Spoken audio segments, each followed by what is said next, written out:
Have you ever heard the story of how Copper Canyon got its name? Many years ago, before this area was well developed, there was nothing but citrus orchards and an old abandoned mine the locals called the Canyon.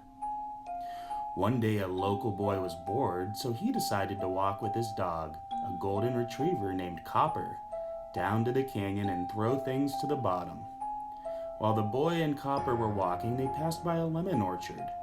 The boy decided to stop and pick up a bunch of lemons, as they were perfect size for throwing. But the farmer happened to be out tending to his trees and saw the boy steal the lemons. The farmer yelled at the boy to stop, but the boy just laughed, and Copper barked and growled at the farmer to keep him back while the boy stole the lemons. This continued on for a few weeks until finally the old farmer died. The townfolk couldn't figure out why he had died.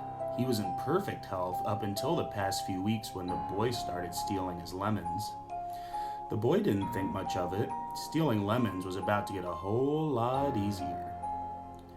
The next day, the boy and Copper were stealing lemons, relieved to know that the farmer wouldn't be there yelling at them when they saw something peculiar. There was a scarecrow with a big goofy smile, a crooked hat, and a big rusty scythe standing right where the farmer usually stood. Like this is gonna stop me, the boy chuckled to himself. The boy took some lemons. Copper barked and growled at the scarecrow, and away they went off to the canyon. Each day when the boy and Copper returned for more lemons, they would walk right by the scarecrow. But one day, the boy noticed that something was different about the scarecrow. It was almost as if its smile was disappearing, and its scythe was getting a little less rusty. As days went on, the boy noticed the scarecrow's smile had turned into a grimace, and the scythe was getting cleaner and sharper. And finally, one day, the scarecrow had a downright evil smile on its face, and its scythe was glistening in the sun as if it was brand new. This spooked the boy and Copper, and they decided that they would start taking a different route to the canyon in the future. The next day, the boy and Copper took a different road, but when they turned the final corner to get down to the canyon, the scarecrow was there waiting for them with a sinister smile on its face and a razor-sharp scythe. The boy yelled in surprise, and Copper was so scared that he took off running into the canyon.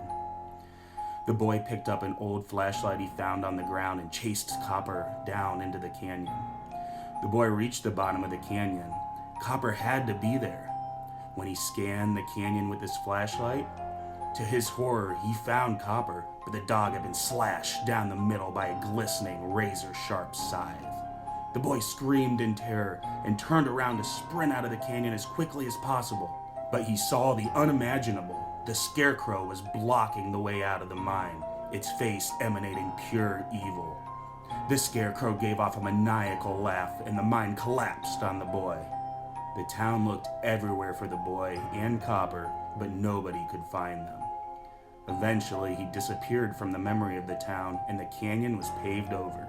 Now, Copper Canyon High School sits on top of the very spot the boy and his dog died. And if you listen very closely, you can still hear the boy scream.